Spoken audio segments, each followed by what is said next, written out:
We're back. It's your mom, friends. I'm Chrissy. And I'm Jess, and we are two moms passionate about helping women fuel their minds, care for themselves, strengthen their relationships, and create lives they truly love. Each week, we bring you honest conversations, practical tools, inspiring stories, and real-life strategies to help you navigate motherhood, marriage, personal growth, and everything in between. Whether you're listening while folding laundry, sitting in the school pickup line, or finally enjoying a few quiet minutes to yourself, we're so glad you're here. So grab your coffee, take a deep breath, and let's dive in to today's episode.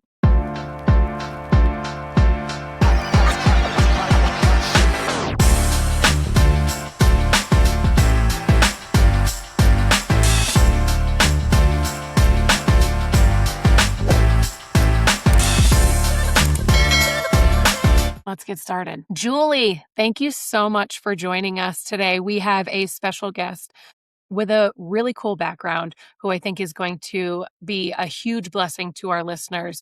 Will you take it away? Just tell us a little bit about who you are, where you're from, and what you do. Sure. Thanks for having me, first of all. I'm Julie. I'm a pediatric PA, physician assistant. I also have a background as a dietitian and a personal trainer. So kind of wide variety of background. I have 3 little girls, and we're actually expecting our 4th baby in December. So another little girl. So we've got a little girl gang going on here.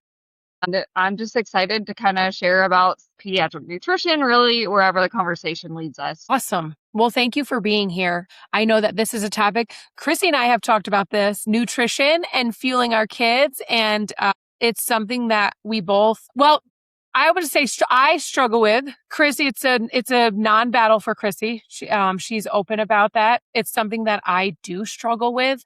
I have 2 kids. Deegan is 13, turning 14 in September, and Briley is 11. Deegan is a great eater. He will eat all the good things. My kid, he'll eat salmon and chicken and shrimp and anything, steak, rice. Like, he loves all good food. Briley lives on carbs and cheese. I mean, it sounds fun. And at this is something that I'm very convicted over and I struggle with all the time. Like, it's not good for you. You can't live on carbs and cheese. And it's like this battle of wills, and she's strong-willed and she'll try things. And by try things, she'll be like, I don't like it. I don't like it.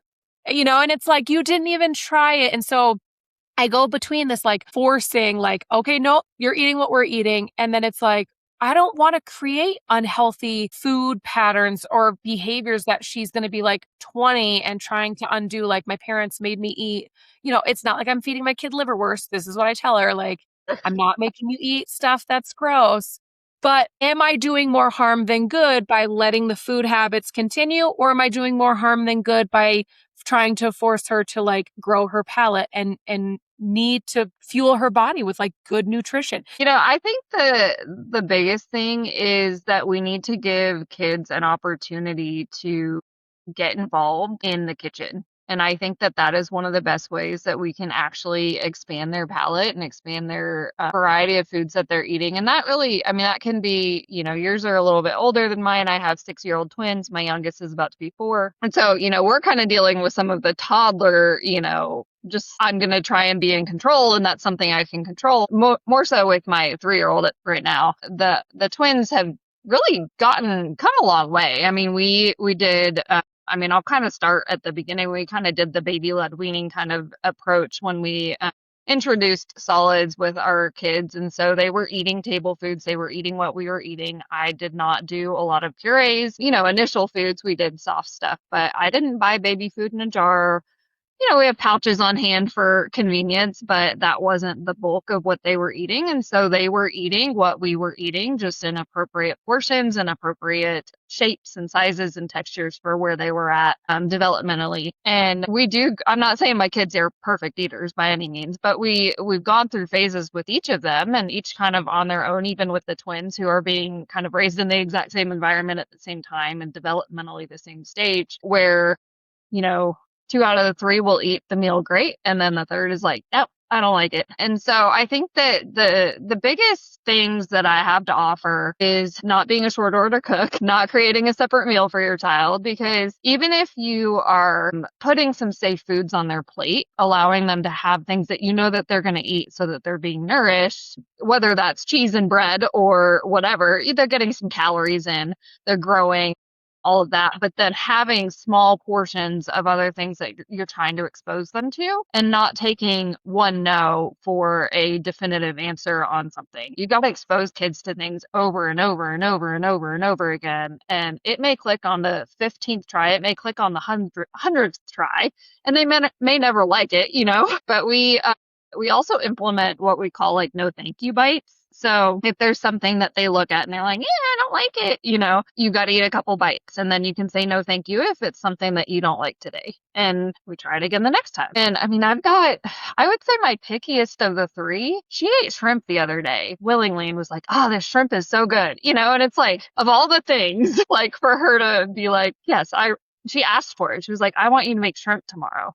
Like, okay. And so we've come a long way, I would say in the last like 3 years with her in particular.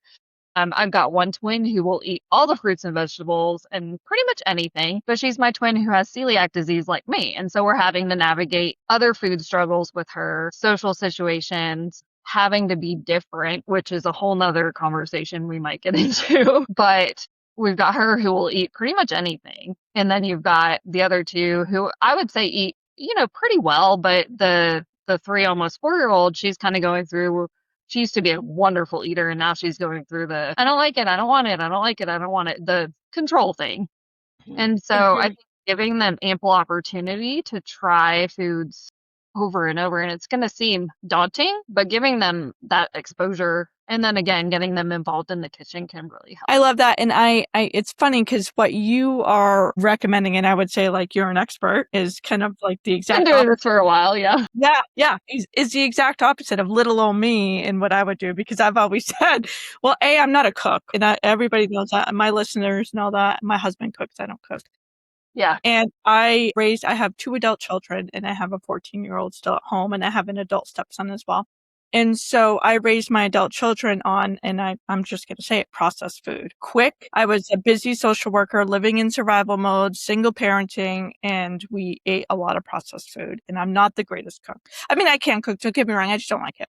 So it was like the quick way out. And then I'm raising my 14-year-old, like, I'm not going to have a food battle. If you don't like what we eat, I'm going to make you something different, or you're going to cook yourself something different. But what I'm hearing you say is not necessarily making them a whole meal, but having them, whatever we're having, have it on their plate in addition to whatever they like, so they don't leave the table hungry. But that the expectation is that they try the food that we cooked for a meal, but then also have kind of a backup so they don't leave the table hungry. Is what I hear you saying. Did I hear you correctly? Yeah, I mean, yeah, to an extent.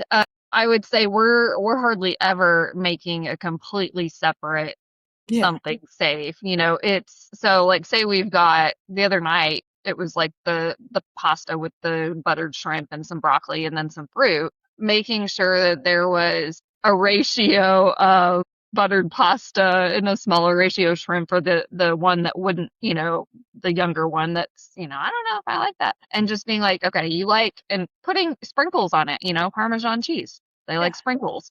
Yeah. Just finding different creative ways to implement that. And then like when I'm saying we had broccoli on their plate, like they each had like 2 small pieces of broccoli. And they ate it. They didn't want to eat it, but they ate it. And then their fruit, like they're kind of in a whipped cream phase. And so I'm kind of like, if that's going to get you to eat it, like I'll put a little dab of whipped cream on it. It's all in moderation. And I think we also need to keep in mind, especially with little kids, like portion sizes, their stomachs are tiny. Like I've got days where one of my twins will out eat all of us. And then I've got days where it's like not so much. And so you've just got to kind of keep in mind that their portions are not going to be the same as an adult portion. They're not supposed to be. And the other thing is just, I think we've learned over time too, my kids do have snacks, but just the timing of the snacks and making sure that we're not just filling up on snacks, because they're not going to eat a good dinner if they have a big snack like right away. but we also eat dinner really early because they come home hangry. And so, they may have like a very small snack, something like that on the way home or when they first get home while I'm getting something ready, because otherwise it turns into this whole battle of, I'm so hungry, like that kind of thing. And so we'll have something small, but we don't let them just fill up on chips and cookies and processed food, if you will, right before dinner, because then they're not going to eat dinner. Their tummy's going to be full with just a bunch of junk. So, Well, I was going to ask you about your thoughts on like the snack culture, because I do feel like it's very much like everything is about snacks. Like my kids are older and they're still like, Briley played softball this year and I was the snack mom for week 1. Like it's a 1-hour game. Why we're then eating snack and it's yeah, Kool-Aid juice boxes and I'm like, she's 11. We're eating snacks at softball. Like this is yeah, it's not like a full-on it's marathon not of like a it. tournament. We're not there for 4 Right. hours or 6 hours. Like, okay, you be the snack mom because we need to take a break after. Like, and I do just feel like everything is our lives are consumed with snacks, and my kids Yeah, habitually. It has nothing to do with being like hungry. It's just like it's I'm snack. Like I bored. need a snack. Mhm. I need it right. It's snack Yeah. time. I need a snack, and it's like I almost want to get away from like buying Yeah. snacks. Like, I know. I struggle with that myself, and I mean, like we keep stuff in the house, and they do eat probably more snacks than they need to. But I think that buying the healthier versions, I mean, nowadays there's so many.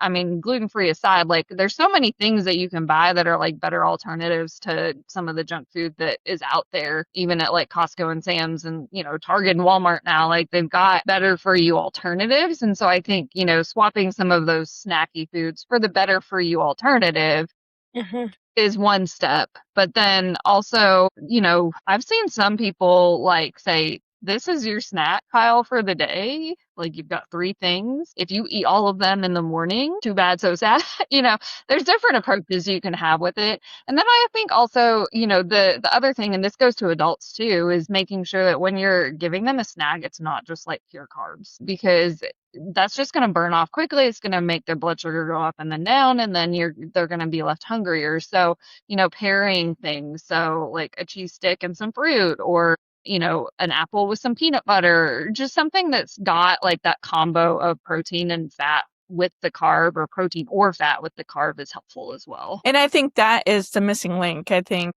being educated around nutrition and what makes sense is really important. And then also, let's be real, like things are expensive. Life is expensive right now, and healthy food is more expensive. Yes.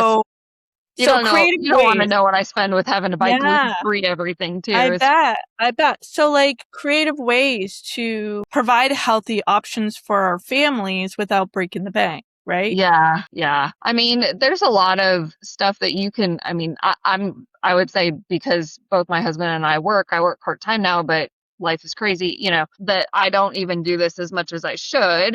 I can preach it, but I still buy convenience items. But you can like make your own granola bars. You can, make your own healthy snack options. It's just, the time value is also important. And I will say that we do I used to have the mindset that like, well, I can make that myself, but we actually do rely a lot on some of the like pre-prepped, like marinated meats, or like the Kevin's meals and stuff like that nowadays, because for me, it's worth the extra few bucks to get it on the table in less than 30 minutes.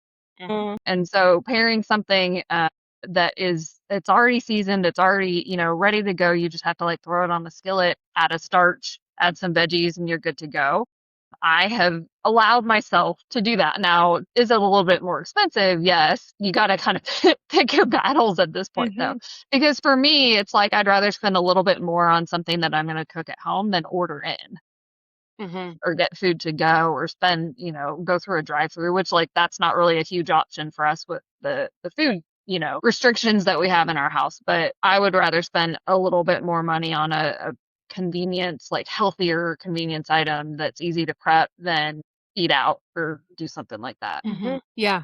Another thing that I was thinking about, Christy said being educated on nutrition. And something that I had to learn is being educated on how nutrition affects our kids' brains.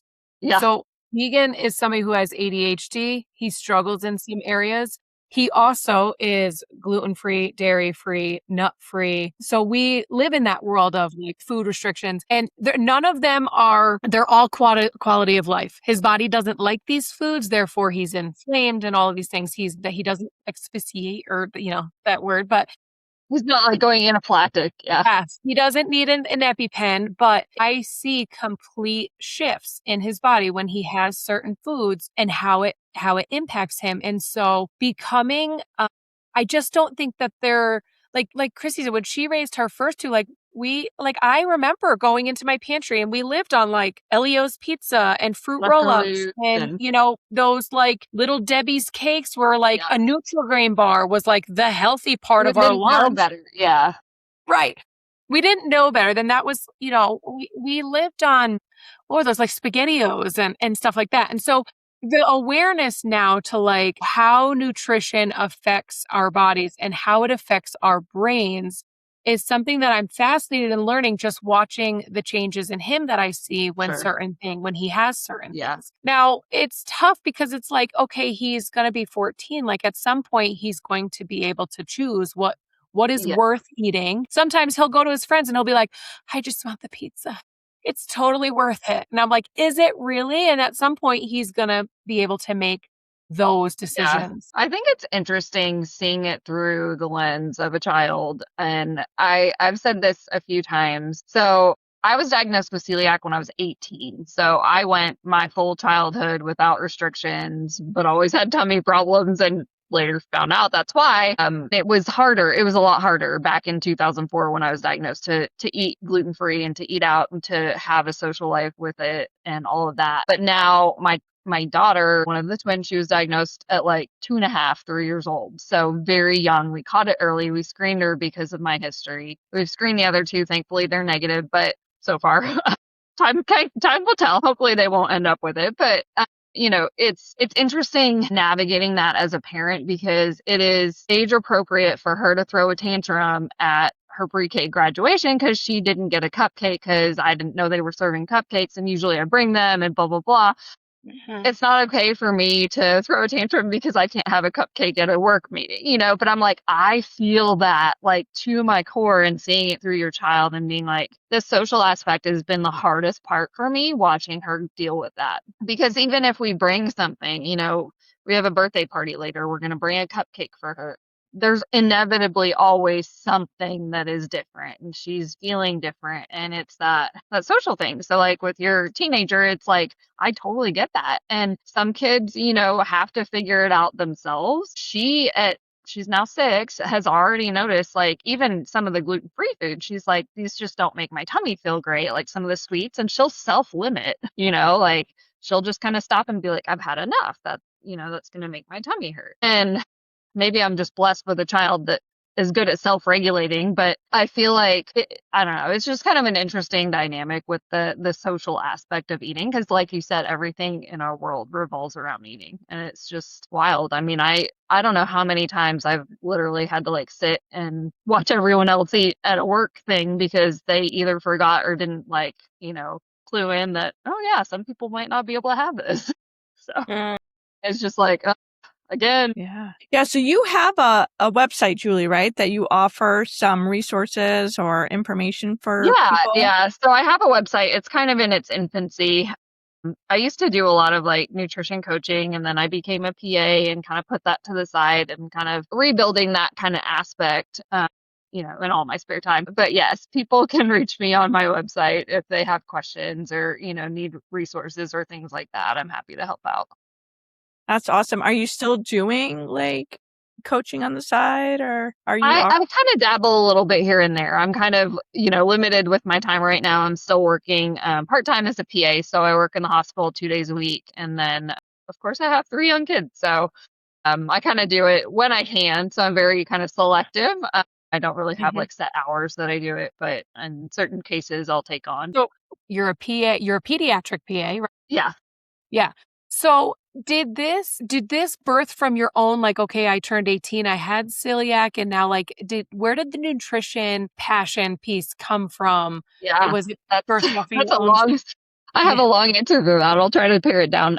So I was a ballerina. I moved away from home at 14 to go to a boarding school for ballet. Fun fact. And I did the whole professional ballerina thing until I had too many injuries and had to kind of reassess my life goals. But I went through that whole diagnostic process during my like late teen period and was still trying to manage dancing and maintaining, the physique of a ballerina and feeling my body and, kind of had some issues with obviously like most dancers, some body image issues and things like that. And so that's where the nutrition part of it came in.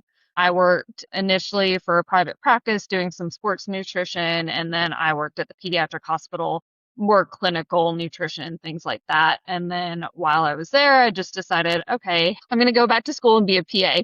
And that was more stemming from lack of areas for like growth as a dietitian. You kind of clinical dietitians don't make a lot of money. Now you can, nowadays there's a lot more opportunity if you're doing more like your own business, things like that. But I decided I really liked medicine and decided to go back to school to be a PA. And that was a general education. So I can see adults too. I just like kids. So I went back and I've been working as a pediatric PA since 2017. I've worked some heart surgery, ER, urgent care, and I now work in pulmonology, which is like lung stuff, kind of all over the place. But Fascinating story. The ballerina piece and the body image piece, do you see that now with kiddos too? And like talking to the parents that might have concerns for their kids and maybe potential eating disorders or body image issues, what would you say to them? Yeah. I think that there has fortunately been a shift in a lot of the body image heavy sports, if you will, ballet, gymnastics, figure skating, things like that. I feel like there has been somewhat of a shift towards a fueling mindset and a making sure you're strong and healthy and things like that. Like, I think that there has been a positive shift in all of those arenas, but it's still out there. And so the pressure is still, you've got to be fit, but you've got to be lean, but you can't be too skinny and you can't be too heavy. It's hard, it's hard to find that balance. And it's kind of interesting having been through it in a phase where I could see the shift happening as I was involved, because I was always more muscular. I was thin, but I was not ever like the beanpole kind of ballerina, which a lot of the companies at the time were still looking for. But now it's like I still have friends who are kind of nearing the end of their careers, but we're almost 40 here, but they're stronger, they're healthier, they're advocating for like working out and cross training and things like that, where it was like you couldn't even look at a weight when I was dancing. It was like you don't want to build too much muscle. And so I think that, coming at it like from a parent perspective, whatever sport it is, coming at it as an aspect of like fueling your body, educating the kids on like what these nutrients do for your body. Like my girls know that protein helps your muscles grow. And they know that antioxidants help keep you healthy in your immune system. I mean, they know all of that and they're little. And so, we're always talking about, gut health and probiotics and these different things help your body do these things. So it's kind of cool. I mean, I think that kids can learn a lot and we need to give them more credit because they're actually really smart. Like you've got 4, 5, 6-year-olds that can learn. I mean, one of my girls, the one who has celiac, she can tell me like more about my body, more about her body than I would say the average 6-year-old, because she's been interested and she's got these little body books that are age appropriate, but like she's like, hey, when you eat, your food goes down your esophagus and then it goes to your stomach. And she's like telling me all about this. I'm like, you are so smart. I'm hearing you say like the importance of like education, building healthy habits too. And I think both of them are like equally important because we just got done talking about the snack society, right? And how we always have to have snacks, but then you have people on GLP-1s, but their habits are snacking all the time and maybe unhealthy, and then they want to lose the weight, so they're on GLP-1, but we're not building healthy habits. They're not learning. No judgment there. It's just the type of society we're in. It's like this push and pull. We want all the good stuff, but we also want to be thin. Yeah. And I'm guilty of that. Yeah, I mean, I think that this is kind of an interesting culture shift because I'm not going to even venture into saying that I'm a GLP-1 expert because that's not my area that I've spent my time becoming an expert in. I think there are pros and cons. There are definitely health benefits that you're seeing nowadays with that more than just weight loss. And so Mhm. I don't discredit that, but I think that it needs to be combined, like you said, with the learning how to actually fuel your body, Mhm. kind of getting to an intuitive eating approach where you're listening to your body's cues, like your body, especially if you're combining it with a GLP-1, like that's helping address some of those hormones that might be off balance, with regard to like satiety and feeling full and hunger cues and things like that, which might be a little bit dysregulated before people start those. And so they can use the GLP-1 and lose all this weight, but if they don't change those habits along the way, they're going to end up back where they were, or they're going to be on this medication for life, which like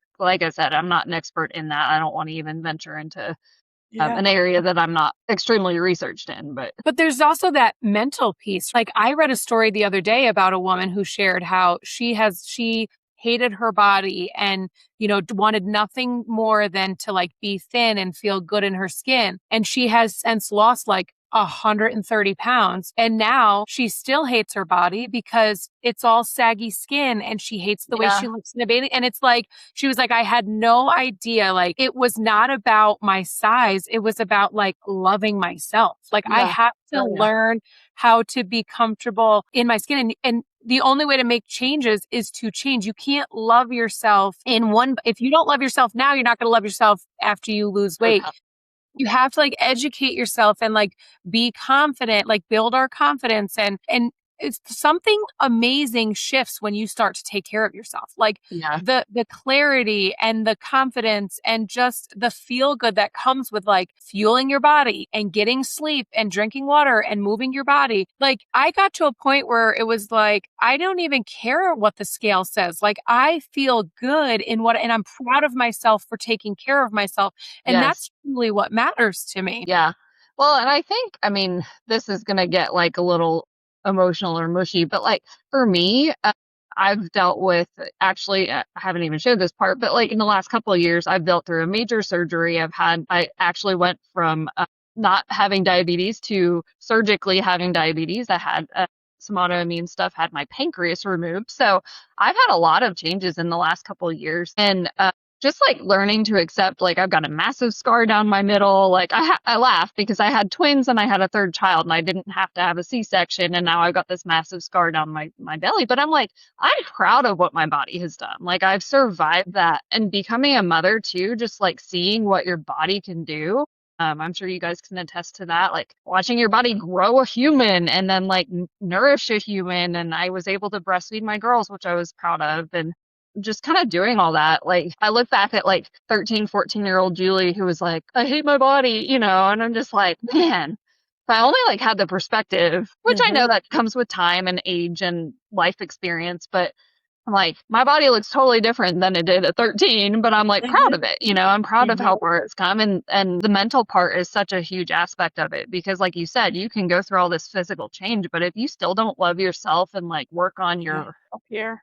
Yeah. brain. Yeah. And like, I don't know, like if you guys get into like your faith and stuff like that a lot with any of your listeners or whatnot, but like that's been a huge part for me is just knowing that like I am made exactly how I was made to be by God. And that's just, part of my story. And He's made this whole story come to life. And Mhm. so, it, Mhm. And it's interesting because I too struggled with some body image stuff as a young child into my teenage years, and then even into adulthood. It's something that I've struggled off and on my entire adult life, and I think I've done a lot of work to overcome that. And if I can teach my 14-year-old what I know now, so she doesn't grow up with the same yeah, body image issues. I was just saying to Jess before we jumped on with you, like getting someone to help her with her confidence, like a coach for her for confidence, yeah, really. yeah, Because I think on the exterior, you think she does look confident because she always looks well put together. She's a beautiful little right. girl, but internally, she struggles with that intrinsic,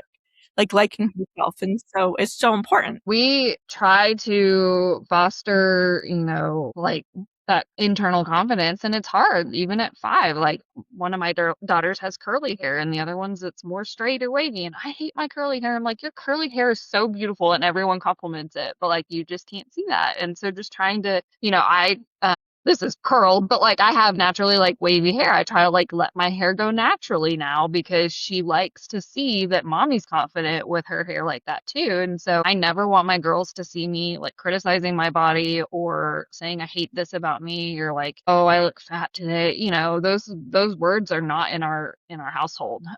And so it's just I think that we can model certain behaviors and certain self-boosting, motivating kind of talk, positive self-talk in our homes too. That's so Is there, important. yeah. Is there so that's something that I actually deal with. And I was overweight my whole childhood. And that I think I remember saying before I had Deegan, like, I refuse to let my kids grow up overweight. Like I am going to be that mom that's like, my kids are going to eat good, they're going to eat healthy, they're going to do all these things. And lo and behold, I have a son who, in his eyes, is fat. Like he's been bullied for it. Like there's definitely pieces that we struggle with. And I do, don't mind me. I think it triggers when I was a child. Like, and I think that's where I struggle with it with him is because I don't want him to, I see myself in him. He hates his stomach. He hates, being the slow kid. He can't do the mile in under whatever for gym class. And that was me. Yeah. And I said, I never wanted my kids to go through the same thing that I went through. And so I think that makes me like overzealous when it comes to like the food in the house. I'm like, you have to eat good food. Or if he's like, I'm going to grab a snack and instead of grabbing an apple, he grabs chips. I'm like, is that a good choice? And it's like, I don't want to harp on it because I don't want to create these negative food. I want to create that like positive, I never say anything. I never say anything about our bodies. Like I'm always just like, we have to fuel our bodies. Like, right. There's not good food and bad food. There's just food and we have to decide what our bodies love or whatever. Yeah. But is there something that like for me or a mom who does struggle outside of just like positive self-talk, is there something that I could be doing or should be doing? I think that aside from the words that we're speaking, it's the actions that we're doing. Like, are your kids seeing you work out and like Yeah. feel proud Okay. of that? Are they seeing you take a walk with, do a walk after dinner, whatever. For us, it's like, I feel like we're just rush, and our girls go to bed early. And so, like, some of these things will come later, once they're not on a Right. super early bedtime. But just, having those habits that you can implement that don't feel like, I don't want to say punishment or like a workout, or it's just like, we'll just throw like 5-minute dance parties, in our living room. And that's a way to move your body that doesn't feel like it's for the other reasons, like, oh, it's because I'm overweight or I need to burn calories or whatever. It's just implementing good active movement. I think I can feel you with the like seeing those struggles, like not necessarily with the weight, but like I said earlier with the just like the gluten and like the the social aspects. And we are dealing with that with our daughter who has celiac. It is just a lot of like negative self-talk, like I'm the worst, I'm this, that. She deals with some ADHD kind of stuff, and so kind of reframing that and just providing opportunities for them to feel empowered. Like a lot of positive reinforcement. I hate to compare kids to dogs, but it's like a dog, like you just gotta like give them a treat, not necessarily a treat, but like that positive reinforcement that like, hey, like earlier I saw you do X, Y, and Z, and that was really awesome. Like that was really great. Just kind of pointing out things that they're doing right, because I feel like a lot of times, especially kids who deal with some of the, behavioral issues, things like that, they feel like they're always in trouble. And so that's not even related to like food and exercise and things like that, but just in general, just positive reinforcement for things that they're doing right goes so far. Yeah, I think the pointing out, the being specific at two, I like that. Like not only just saying good job, but like pointing out what they did a good job at. I think because that helps them feel seen, Yes. and which is important. Yeah. And that they're not just kind of existing, but like someone actually pays attention. And I think that I've noticed that with our girls, that like the more that we do that with them, they'll even do that to us. It's like my husband, I went to get a massage this morning, self-care, and he texted me and he said, Sophie just gave me $1 and said, thank you for being patient. That's awesome. And it's just like, they're seeing, that kind of positive reinforcement, and they're kind of Mimicking role-playing it. it back, which is great. Well, and I think and I say this all the time, like, it's not our first language. Like, we had to teach ourselves to do this work, Yeah. but it can be our kids' first language. We're The way that we're they in a different Yeah. generation where we actually are prioritizing those things. I think that burnout has been a huge part of my story, and just Mhm, learning that at the end of the day, what really matters to me is like my family. mhm, Everyone's happy and healthy. And like I've had a lot, I think this comes with motherhood too, is your priorities shift. But I'm like, some of the things that I like allowed, and mostly in a professional environment, allowed or I tolerated, I'm like, yeah, no, we're not going to do that anymore. I'm just going mhm, to put a hard stop to that, and just mhm. Mhm. protecting boundaries, whether it be food related, exercise related, or just like well-being related. I think that's huge. It really is. We just recorded another episode that will be released right before this one, where we talk about understanding our brains, like understanding how our kids work. And, speaking of understanding Deegan's ADHD and how that plays a factor into our family and into, what's going on inside of his brain. And I just think that it's important for us to understand each other, understand how we operate, how we're wired, how our kids are wired, because it truly does affect, and it's and understanding how I operate and how and I just think when it comes to this, this food situation, or, just health in general, like you said, it doesn't have to be labeled exercise. It doesn't have to be, it's just, moving, throwing the baseball. Like he wanted to play pickleball yesterday, like little things, and just not even labeling it, but, just understanding them and seeing that. I think sometimes I am so hard on I want to raise good kids. I want to raise healthy kids. And so I put this like unrealistic expectation of what the execution of that looks like, that it doesn't always come out the way that I want it to, but knowing that there's always room for change. There's always room for improvement, and like keeping the self, the positive self, the feeling empowered, positive reinforcement. He is somebody that does struggle with the ADHD piece. He struggles with like shut off. Like if he's going for a snack, it has to be prepackaged, because if he sits with a bag of chips, the whole bag's going to be gone. It doesn't register that like I'm full, I don't need Yeah. any more, I'm now just mindlessly eating. So just coming up with like little quirks or hacks to help Yeah. support him in that way. Yeah, I'm sure that y'all have done this. It sounds like you guys kind of cut a fair amount out of his stuff, but like just making sure we're not doing a bunch of like dyes and extra added chemicals and all of that in the food. I think that we noticed that when, like, for the most part, our house is pretty much dye free. Like, I would say 99%. But like, if we're out somewhere and like there's an opportunity to have something that's not, I'm not going to be like super neurotic about it. But my girls also know, they're like, this has crazy dyes in it. And, just, I mean, they kind of notice it. And then we notice it like with the meltdowns a couple hours later. And so one of the challenges that we've had too is just making sure that, everyone in their life is on board, that are caring for them, grandparents and other people. And like our school, they do like their preschool and the aftercare they go to, their whole school went dye free. And I was like, yay. So yeah. That's awesome. Yeah, we could do a whole nother episode on I was just like, gonna say, yeah. Whew. Yeah. we could do a whole nother episode on, respecting boundaries and Yeah. family members being on board and supporting, Yeah, and because I will that, say, like, that's not a knock on like my yeah, family yeah. members. Like, very good job, but there's still some boundaries that get crossed. So, Woo, this was a great conversation. yeah, It was. I had fun with it. Yeah. Thanks for hanging out with us on Mom, Fuel, and Mindset. If today's conversation spoke to you, take it as your reminder that happy moms don't come from doing more.